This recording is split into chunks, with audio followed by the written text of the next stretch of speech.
will live the ghost. டேய் மச்சான். வானம் சார். நிலா எக்ஸாம் எப்படி பண்ண?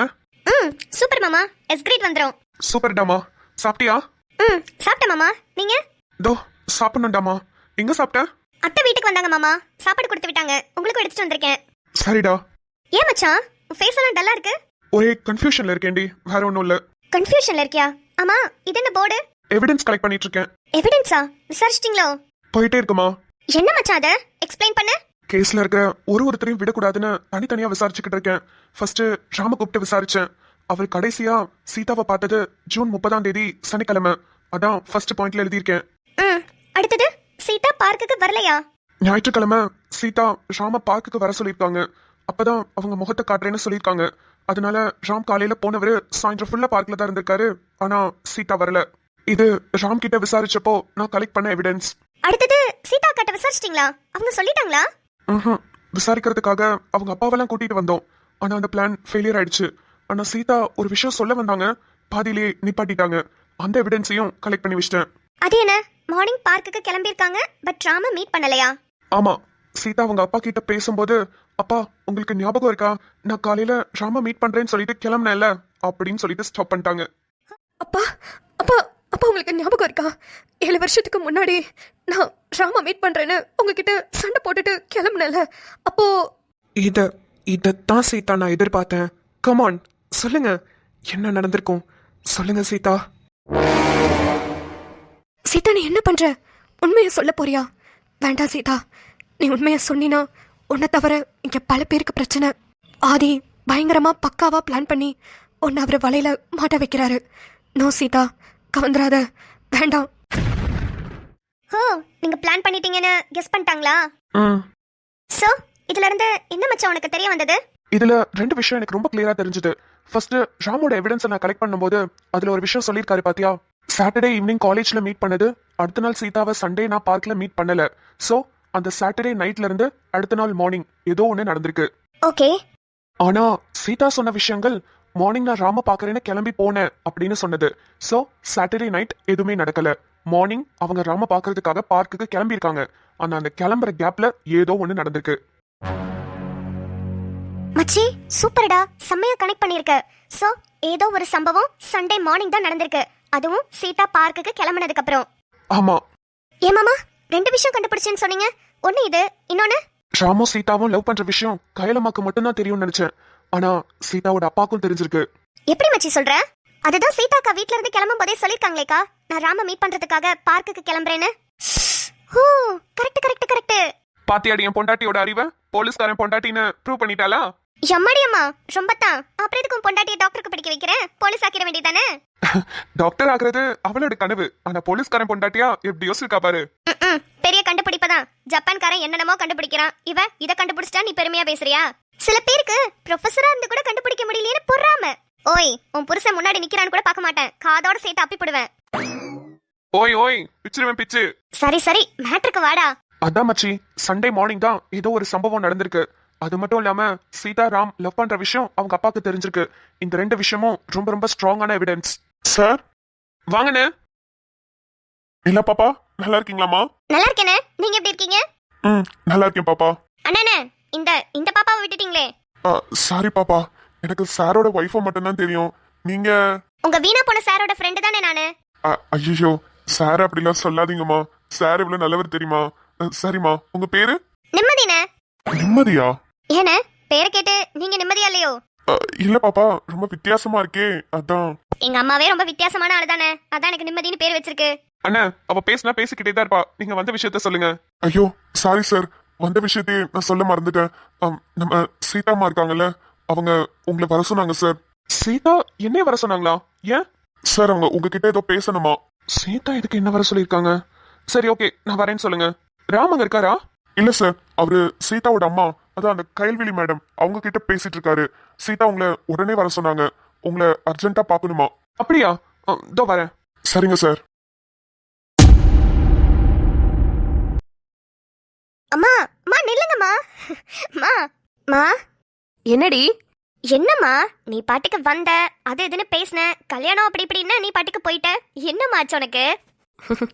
ஒன்றும் இல்லை ஜனனி, அதான் சொன்னேல, கம்பெனியில் லலிதா என்கிட்ட வந்து பேசினாங்க. அதுலேருந்து மனசில் ஒரு மாதிரி இருக்கு.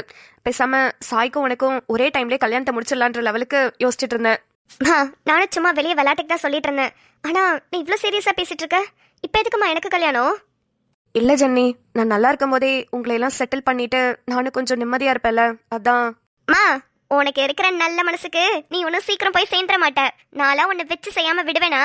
நீ சொல்றடி, ஆனா என் தலையில என்ன விதி எழுதியிருக்குன்னு எனக்கு தெரியலல.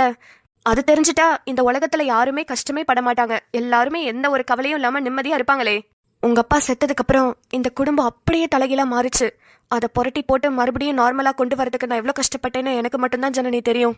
உங்க அப்பா திடீர்னு செத்து போயிட்டாருன்னு நினைச்சு வருத்தப்படுறதா, சாய் அந்த நிலைமையில பார்த்து அவளை நினைச்சு கவலைப்படுறதா, இல்ல ஒண்ணு கஷ்டப்பட்டு மேல கூட்டு வரதா, எதுவுமே தெரியாம அப்படியே அப்படியே நின்றுட்டு இருந்தேன். அதெல்லாம் இன்னும் நினைச்சு பார்த்தாலே ஈரக்கொலையே நடுங்குது. நான் தான் இதெல்லாம் சமாளிச்சு வந்தேன் நானு, எனக்கே தெரியல. மா, நீங்க எவ்வளவு ஸ்ட்ராங் தெரியுமா? உங்களை மாதிரி போல்டான ஒரு ஸ்ட்ராங்கான லேடியை நான் பார்த்ததே இல்லை. அந்த நிமிஷம் வேற யாரா இருந்தாலும், ஏன் எனக்கே இந்த மாதிரி ஒரு சம்பவம் நடந்திருந்தாலும் உங்களை மாதிரி ஸ்ட்ராங்கா பவுன்ஸ் பேக் ஆயிருப்பேனான்னு எனக்கு தெரியல. எங்க 2 பேரையும் நல்லா வளர்த்துருக்கீங்க, நல்லா படிக்க வச்சிருக்கீங்க. இப்போ நாங்க 2 பேரும் எங்க சொந்த காலில் நிக்கிறோம்னா அதுக்கு நீங்க மட்டும்தாம்மா காரணம். ஜனனி, இதெல்லாம் என்னோட கடமைமா. நான் என்னோட கடமையை கரெக்டாக செஞ்சு முடிச்சிட்டேன்னு நினைக்கிறேன். பேலன்ஸ் இருக்கிறது உங்கள் 2 பேரோட கல்யாணம் தான் என்னோட பெரிய கடமை. அதையும் நல்லபடியாக முடிச்சிட்டேன்னா என்னோட மனசு நிறைவா நிம்மதியாக நான் இருப்பேம்மா. ம், சரிம்மா. உனக்கு இப்போ கல்யாணம் பண்ணிக்கிறதுல ஏதாவது கஷ்டமாமா? அம்மா, வாங்க மேடம். என்ன 4-5 நாளா மேடமை கையிலேயே பிடிக்க முடியல? இல்லம்மா, அப்படிலாம் ஒன்றும் இல்லை. சும்மா வெளியே போயிட்டு வரலான்னு போனேன். இல்லையே, சும்மா வெளியே போன மாதிரி ஒன்றும் தெரியலையே. ஹாஃப் சாரி போட்டிருக்கிறது என்ன, முகத்துல சிரிப்பென்ன, அப்படி கல்யாண கால கட்டுதே. மா, இப்பதான் சாய் உன்னை பார்க்கறதுக்கே எனக்கு ரொம்ப ரொம்ப சந்தோஷமா இருக்கு. எங்க இந்த மாதிரி சிரிப்பெல்லாம் பார்க்காமையே போயிருவேணும்னு நினைச்சு ரொம்ப கவலைப்பட்டிருக்கேன். ஆனா இப்பதான் நல்லா நிம்மதியா இருக்கு. மா, என்னாச்சுமா? ஏமா ஒரு மாதிரியா இருக்கீங்க? குரலெல்லாம் தடுங்குது. ஏமா? ஒன்றும் இல்லை சாய், அம்மா நல்லா தான் இருந்தாங்க. ஆஃபீஸில் ஒரு லூசு பிடிச்ச ஆண்டி வந்து அம்மாவை நல்லா குழப்பி விட்டுட்டாங்க. ஏமா, என்னாச்சு? அவங்கெல்லாம் எதுவும் குழப்பலடி. ஆனா அவங்க சொன்ன விஷயம் நியாயமான விஷயம்தான். நான் நல்ல ஆரோக்கியமா இருக்கும் போதே உங்க 2 பேருக்கும் நல்ல வாழ்க்கை அமைச்சு கொடுக்கலான்னு முடிவு பண்ணிட்டேன். உங்க 2 பேருக்கும் கல்யாணம் பண்ணி வைக்கலான்னு முடிவு பண்ணிட்டேன்டி. கல்யாணம்? ஜனனிகா? மா, அவ படிச்சிட்டு இருக்கா, அவ படிக்கட்டும். படிப்பெல்லாம் கண்டிப்பா நிப்பாட்ட மாட்டேன். அப்படிப்பட்ட மாப்பிளையும் நான் பார்க்கவும் மாட்டேன். அவ கண்டிப்பா டிகிரி வாங்கணும், நல்ல வேலையில இருக்கணும், அவளோட மேக்கப் கரியர்லயும் அவ நல்ல ஷைன் ஆகி வரணும். ஆனா அதெல்லாம் கல்யாணத்துக்கு அப்புறம் கூட பண்ணிக்கிட்டோம். என்னோட ஆசைய கொஞ்சம் நிறைவேற்றி வைங்கடி ப்ளீஸ். பாரு சாய், அம்மா எப்படி பேசுறாங்கன்னு எனக்கு எவ்வளவு கஷ்டமா இருக்கு தெரியுமா? நானும் கல்யாணம் ஆகி போயிருவேன், நீயும் போயிருவேன். அம்மாவை யாரடி பார்த்துப்பா? ஏய், அதெல்லாம் நான் பாத்துக்கிறேன்டி. அதெல்லாம் நான் சூர்யா கிட்ட எப்பவோ பேசிட்டேன். நீ அதை பத்தி கவலைப்படாத. ஆனா உனக்கு இப்ப கல்யாணம், அதுதான் டவுட்டா இருக்கு. ஏய், என்ன நானே பாத்துக்க வேண்டி. உங்க 2 பேரையும் இவ்வளவு கஷ்டப்பட்டு வளர்த்த எனக்கு என்னைய பாத்துக்க தெரியாதா? எனக்கு இப்ப கவலையெல்லாம் உங்க 2 பேரையும் நல்லா செட்டில் பண்ணி கொடுக்கணும், அதுதான். மா, ப்ளீஸ்மா, எனக்கு கல்யாணம் வேண்டாமா. ஏய், அது ஒன்றும் இல்லடி. திடீர்னு கல்யாணம்னு சொன்னல, அதான் உனக்கு ஒரு மாதிரி ஆயிருந்திருக்கும். கொஞ்ச நாள் போக போக சரியாயிடும் ஜனனி. இப்போலேருந்தே மாப்பிள்ளை பார்க்க ஸ்டார்ட் பண்ணாண்டி. நான் என்ன நாளைக்கேவா கல்யாணம்னு சொன்னேன்? இன்னும் மாப்பிள்ளையெல்லாம் பார்க்கணும், எல்லாம் வந்து பேசணும், பிடிச்சிருக்கணும், ஒருத்தருக்கு ஒருத்தர் பிடிச்சிருந்து பேசணும், பழகணும், இன்னும் எவ்வளவோ வேலை இருக்கு தெரியுமா? சரிதாம்மா, இருந்தாலும் பயமா இருக்கே. என்னடி பயம் உனக்கு? இல்ல, இப்போ சூர்யா அண்ணன் சாய்க்கு நல்லபடியா அமைஞ்சிட்டாரு. ஆனா ஒருவேளை எனக்கு அப்பா மாதிரி குடிக்கிறவரா இருந்தா எனக்கு பயமா இருக்குமா. ஏய், அம்மா என்ன அப்படியாடி உன்னை தள்ளி விட்டுருவேன்? அப்பெல்லாம் யோசிக்காதடி. நான் தான் காதலிச்சு கல்யாணம் பண்ணி உங்க அப்பாட்ட வந்து சீப்பிட்டு சின்ன பின்னமான உன்னை எப்படி தள்ளிடுவேனாடி? அம்மா மேல உனக்கு நம்பிக்கை இல்லையா? நம்பிக்கை இல்லாம இல்லம்மா, ஆனா நீ மாப்பிள்ளைய நினைச்செல்லாம் கவலையே படாத. நான் மாப்பிள்ளை பாக்குற வேலையில இறங்குறேன். விசாரிக்கிறதெல்லாம் ஆதி அண்ணாவை விசாரிக்க சொல்லிடுவோம். அவன் யாரு? Senior inspector of police D.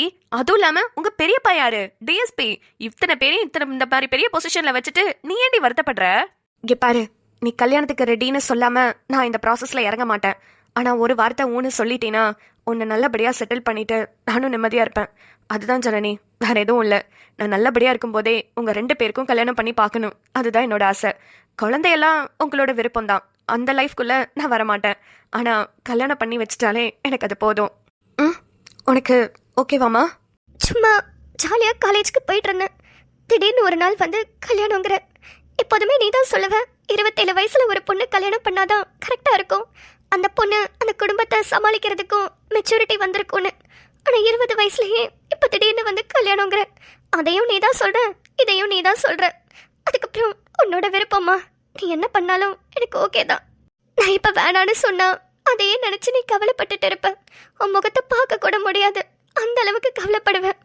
அதனால உன் இஷ்டப்படி பண்ணுமா. ஜனனிமா, அம்மா உனக்கு நல்லது தானடா செய்வேன். அம்மா உனக்கு நல்ல பையனை பார்த்து கல்யாணம் பண்ணி கொடுக்குறேன். நீ அங்கே போய் சந்தோஷமா இருப்ப.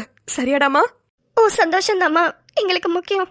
நீ என்ன முடிவெடுத்தாலும் அதுக்கு நான் ஒத்து போறேன். மா, என் 2 பொண்ணுங்களையும் நல்ல படிப்பறிவோட நல்ல ஒழுக்கமா இந்த உலகத்துல வளர்த்துருக்கேன்னு நினைக்கும் போது எனக்கு ரொம்ப பெருமையா இருக்கு. நான் ஜெயிச்சிட்டேன். நான் ஜெயிச்சிட்டேம்மா, நான் ஜெயிச்சிட்டேன். நீங்க எப்பவுமே கிரேட்மா. டேய், நாங்க 2 பேரும் வெளிய இருக்கோம், நீ போயிட்டு வா. ம் சரி போங்க. நிலா ஒரு நிமிஷம். சொல்லுங்க மாமா. நிமிஷு நீ கிளம்புடி. முடியாது, போடா, நான் இங்க தான் இருப்பேன். அதுக்கு இல்லடி, அவ எக்ஸாம்லாம் நல்லா எழுதுனாலா, என்ன பண்ணா, காலைல இருந்து என்ன பண்ணிட்டு இருந்தா, அதெல்லாம் கேட்கலாம் தான் அவளை நிக்க சொன்னேன். கேளு, என் முன்னாடியே கேளு. என்னத்துக்கு வெளிய வரட்ற? சரி நின்னு பாத்துக்கோ, எனக்கு என்ன, உன் கண்ணு தான் அவஞ்சு போவோம். ஐயய்ய, சிச்சி சிச்சி, கண்ணு அவஞ்சு போயிருமா? கரும்பு பிடிச்சவனே, போலீஸ் ஸ்டேஷன்டா அது. எங்களுக்கு தெரியும், நீங்க மூட்டு கிளம்புங்க. இதுக்குதான் இந்த கப்பிள்ஸ் கூட எல்லாம் சேரவே கூடாதுங்கிறது. இங்க வா. என்ன போய் சொல்லாத, நீ இன்னும் சாப்பிடல தானே? எப்படி தெரியும்? என்னை விட்டு சாப்பிட்டிருக்க மாட்டேன்னு எனக்கு தெரியும். சேர்ந்து சாப்பிடலாம் தான் உங்களுக்கும் எனக்கும் சேர்த்து எடுத்துட்டு வந்தேன். நிலாமா, என்னோட போலீஸ் வேலை உனக்கு தெரியும்ல. இங்க ஒன்னா உட்காந்து சாப்பிட முடியுமா, ஒன்னெல்லாம் பேசிக்க முடியுமான்னு கூட தெரியல. அந்த அளவுக்கு ரொம்ப ஹெக்டிக்கா போயிட்டு இருக்கு. இப்ப கூட பாரு, உடனே அவசரமா போக வேண்டிய நிலைமை. ஆனா உன்கிட்ட அட்லீஸ்ட் ஒரு 2 நிமிஷம் பேசிட்டு போலாம் தான் உன்னை தனியா இருக்க சொன்னேன். புரியுது மாமா. சேர்ந்து சாப்பிடணும், கொஞ்ச நேரமாவது டைம் ஸ்பெண்ட் பண்ணணும்லாம் எக்ஸ்பெக்ட் பண்ணாதடாமா. அதெல்லாம் இப்போதைக்கு கொஞ்சம் முடியாது. நான் ஃப்ரீ ஆனதுக்கு அப்புறம் நான் லீவ் போட்டு கூட நம்ம டைம் ஸ்பெண்ட் பண்ணிக்கலாம். ஓகேவா? புரிஞ்சுதா? நிம்மதி அக்கா என்னை கூப்பிடும் போதே நினைச்சேன் மாமா, என்னை பார்க்கலான்னு தானே நீங்க கூப்பிட்டு விட்டுருப்பீங்க. கேஸ் விசாரிக்கிற அந்த கொஞ்ச நேரத்துலயாவது என் கூட டைம் ஸ்பெண்ட் பண்ணணும்னு நினைக்கிறீங்க. எல்லாமே எனக்கு புரியுது மாமா. உங்களை புரிஞ்சுக்காம நான் இருப்பேனா? மாமா, நீங்க இப்போ ஒரு பெரிய போர்க்களத்துல இறங்கியிருக்கீங்க. எதை பத்தியும் யோசிக்காம கேஸ்ல மட்டும் கான்சென்ட்ரேட் பண்ணுங்க. இந்த போர்ல நீங்க கண்டிப்பா ஜெயிக்கணும், ஜெயிச்சு காட்டணும். அதுக்கு துணையா ஆதரவா கண்டிப்பா இந்த நிலா ஆதித்யா உங்க கூடவே தான் இருப்பா. நிலா ஆதித்யா சொல்லிட்டால, நான் கண்டிப்பா ஜெயிச்சு காட்டுவேன். அவளுக்காகவாது ஜெயிப்பேன். ஆனா ஒரு கண்டிஷன். என்ன?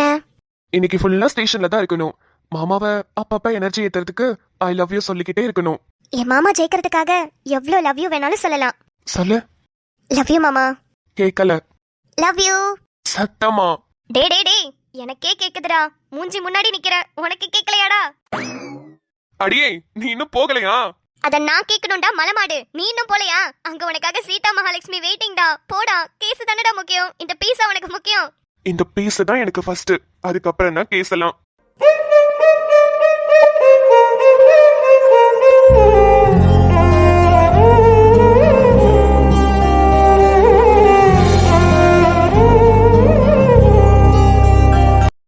சரி மாமா, சீதாக்கா வெயிட் பண்றாங்கல்ல, நீங்க போய் என்னன்னு கேட்டுட்டு வாங்க, நான் வெளியே வெயிட் பண்றேன். சரிடாமா. தம்பி மித்ரன். அம்மா. தம்பி இந்தப்பா, இத கரெக்டா இருக்கான்னு பார்த்து படிச்சு சொல்லு. என்னம்மா அது? படிடா. Name Mithran, date of birth January 1, 1992, father's name Karthikeyan, mother's name Sujatha, occupation film making director. அம்மா என்னம்மா அது? என்ன பத்தின டீடைல்ஸ் எல்லாம் எழுதி கொண்டு வந்து ஒரு பேப்பர்ல கொடுக்குறீங்க? தம்பி கரெக்டா இருக்கா இல்லையா அதை மட்டும் சொல்லு. கரெக்டா தாம்மா இருக்கு. இதெல்லாம் எதுக்கு? எனக்கு எதுவும் வேலை தேடி தர போறீங்களா? ஏண்டா, வேலை தேடுறதுக்கு எதுக்குடா எங்களோட பேரு எங்களோட ஆக்குபேஷன்லாம்? இது பயோடேட்டாடா, உனக்கு பொண்ணு பாக்குறதுக்கு. ஏமா இதுக்கா கரெக்டா தப்பான்னு கேட்டுக்கிட்டு இருக்கீங்க? இதுதான் பல ஜெராக்ஸ் காப்பி நம்ம வீட்ல இருக்குமேமா, அதை எடுத்துட்டு போய் ஏதாவது கொடுக்க வேண்டியதானே வழக்கம் போல. அதெல்லாம் வேறடா, ஆனா இது ரொம்ப ரொம்ப ஸ்பெஷல். ரொம்ப ரொம்ப ஸ்பெஷலா? அப்படி என்ன ஸ்பெஷல்? இது அன்னைக்கு சொன்னலப்பா, கோவில ஜனனின்னு ஒரு பொண்ணை பார்த்தோன்னு அவங்க வீட்டுக்கு கொடுக்கலான்னு தனியா அடிச்சேன்ப்பா. மா, நீங்க தேவையில்லாம உங்க கற்பனையை வளர்த்துக்கிட்டு இருக்கீங்க. எதுக்கு இப்படி எல்லாம் பண்ணிக்கிட்டு இருக்கீங்க? நான் என்னப்பா அப்படி தப்பா என்னோட கற்பனையை வளர்த்துக்கிட்டேன்? நான் ஒன்னும் தகுதிக்கு மீறிலாம் ஆசைப்படலையே. அந்த பொண்ணை பார்த்து எனக்கு பிடிச்சிருந்தது, பயோடேட்டா கொடுப்போம், பிடிச்சிருந்தா அவங்க பேசட்டும், இல்லனா விட்டுடுவோம். என்னமோ தெரியலமா, அந்த பொண்ணை பார்த்ததுல இருந்து நீங்க ஒரு மாதிரியா தான் பேசிக்கிட்டு இருக்கீங்க.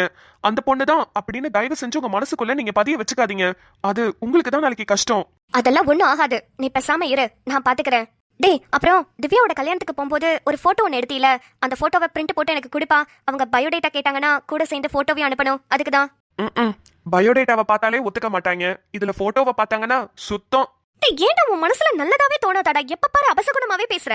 ஒரு நல்ல விஷயம் ஆரம்பிக்க போறேன், ஒரு சிரிச்சு சந்தோஷமா பேசினா என்ன? ஏமா, தயவு செஞ்சு ஆரம்பிக்கிறேன்னு மட்டும் சொல்லாதீங்க. அது போயிட்டே இருக்க 2 வருஷமா நீங்களும் இன்னும் பாத்துக்கிட்டே தான் இருக்கீங்க. இருந்துட்டு போட்டும்பா, எல்லா பொண்ணுங்களும் ஒரே மாதிரி இருக்க மாட்டாங்க. ஒருவேளை இந்த பொண்ணுக்கு உன்னை பிடிக்கலாம்ல? Hello, excuse me. ஏன் ஏன் குளிச்சுட்டு அப்படியே பாதியில வராட்டி சட்டையை போட்டுட்டு தான் வருது? தெரிய அப்படியே மன்மதன் நினைப்பு. மக்கள் எல்லாரும் பாக்குறாங்கல்ல, வயசாயிடுச்சுன்ற அறிவு கூட இல்ல. What me? வயசாயிடுச்சு? ஓய், அந்த புறத்த மகாராணி என்னடி திமிரா? அந்த புறத்து மகராணி, ஓ அந்த புறத்து மகராணி. கையெடுங்க. என்ன சுஜா, தட்டி விட்டுட்ட? அப்ப என் மேல உனக்கு பாசமே இல்லையா? மூஞ்சி, வயசு பையன் இருக்கிற வீட்ல இப்படி அங்க இருப்பீங்க? அவனுக்கே கல்யாணம் ஆகலன்னு நான் ரொம்ப வருத்தத்துல இருக்கேன். உன்னை நீங்க என்னன்னா அவன் முன்னாடி கொஞ்சம் கொலாவிட்டு இருக்கீங்க. அறிவே இல்லையா உங்களுக்கு? என் பிள்ளைய பாருங்க, எனக்கு எவ்வளவு கஷ்டமா இருக்கு தெரியுமா? பால் வடிகிற மூஞ்சி, இவனுக்கு கல்யாணம் ஆகலன்னு நான் வருத்தப்பட்டுக்கிட்டு இருக்கேன். எப்ப பாரு எனக்கெல்லாம் ஆகாதுமா, என்னையெல்லாம் எந்த பொண்ணுக்கும் பிடிக்காதுமானே சொல்லிக்கிட்டு இருக்கான். ஆனா நீங்க எவ்வளவு சந்தோஷமா இருக்க முடியுமோ அவ்வளவு சந்தோஷமா விளையாடிக்கிட்டு இருக்கீங்கல்ல. யார் இவன்? உன் பையன் கல்யாணம் ஆகலன்னு வருத்தப்படுறான். ஆமா, பாருங்க, நீங்களே பாருங்க அவன் மூஞ்சிய. புள்ள முகமே வாடி போச்சு. என் பிள்ளைக்கு என்ன குறை? ஏன் இந்த பொண்ணுங்கெல்லாம் என் பிள்ளைய வேணாம் வேணான்னு சொல்றாங்க? டே டே டே, நடிக்காதடா டே. மவனே, உன்னை பத்தி எனக்கு தெரியும், என்ன பத்தி உனக்கு தெரியும், நம்ம யாருன்னு இந்த ஊருக்கே தெரியும். என்ன மனுஷ பிறவியோ தெரியல, ஒரு பெத்த பிள்ளைக்கு கல்யாணம் நடக்கலையே, அந்த பிள்ளை இத்தனை பேர் வேணான்னு சொல்றாங்களே, கொஞ்சம் கூட வருத்தமே கிடையாது. மை சன், சொல்லுங்க தகப்பா. இத்தனை வருஷமா உனக்கு சோறு போட்டு உனக்கு படிக்க வச்சு உனக்கு வேணுங்கிறதெல்லாம் வாங்கி கொடுத்து வளர்த்ததுக்கு உன்னால என்ன பண்ண முடியுமோ அத்தனையும் பண்ணிட்ட. பா, இது என் கடமைப்பா. எதுப்பா? எனக்கு கல்யாணம் ஆகாததுனால உங்களால ரொமான்ஸ் பண்ண முடியல பாத்தீங்களா? அதுதான் என்னோட பிளான்.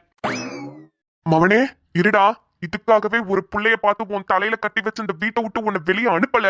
நான் மித்ரனோட அப்பா இல்லடா. இப்பயும் நீ அப்பா இல்லடா. என்னடா மவனே, பொசுக்கடி இப்படி ஒரு வார்த்தை சொல்லிட்ட? நீ என் ஃப்ரெண்டுன்னு சொல்ல வந்தேன்டா மச்சான். அப்படி சொல்றா என் சிங்கா குட்டி. ஏன் சன், எதுவும் பொண்ணு கிடைக்கலன்னு ஃபீல் பண்றீங்களா? அப்படி எதுவும் ஃபீல் பண்றதா இருந்தா சொல்லுங்க. அப்பா இன்னும் களத்துல இறங்கல. ஏன்னா நீங்க எதுவும் ஒண்ணுமே சொல்லலையே, எனக்கு பொண்ணு பாருங்க, நான் கல்யாணத்துக்கு ரெடின்னு. அதனாலதான் நான் இன்னும் இறங்கல. களத்துல மட்டும் அப்பா இறங்குன ஒரே பொண்ணு அப்படியே கொத்தா தூக்கிடுவோம். பா வேணாம்ப்பா, நான் சந்தோஷமா இருக்கிறது உங்களுக்கு பிடிக்கலையா? இப்பதான்ப்பா கொஞ்சம் நல்ல இன்ட்ரெஸ்டிங்கா கதை எழுதிக்கிட்டு இருக்கேன். அந்த கதையெல்லாம் எழுதி முடிச்சதுக்கு அப்புறம் எப்படியாவது ஒரு நல்ல ப்ரொடியூசரா பார்த்து கதை சொல்லி டைரக்டர் ஆகணும்ன்றது மட்டும்தான்ப்பா இப்ப என் மைண்டுக்குள்ள இருக்கு. தயவு செஞ்சு கல்யாணத்தை மட்டும் முடிச்சு விட்றாதீங்கப்பா, ப்ளீஸ்ப்பா. சேரா தம்பி, சொல்லிட்டல. இனிமே பாரு, உங்க அம்மா கல்யாணத்துக்கு பொண்ணு தேடுறதும், நம்ம அதை வேணான்னு ரிஜெக்ட் பண்றதும், நீ டைரக்டர் ஆகி பெரிய ஆள் ஆகுறதும், இதுதான் நம்மளோட வேலையே. என் ஃப்ரெண்ட போல யாரு மச்சான்?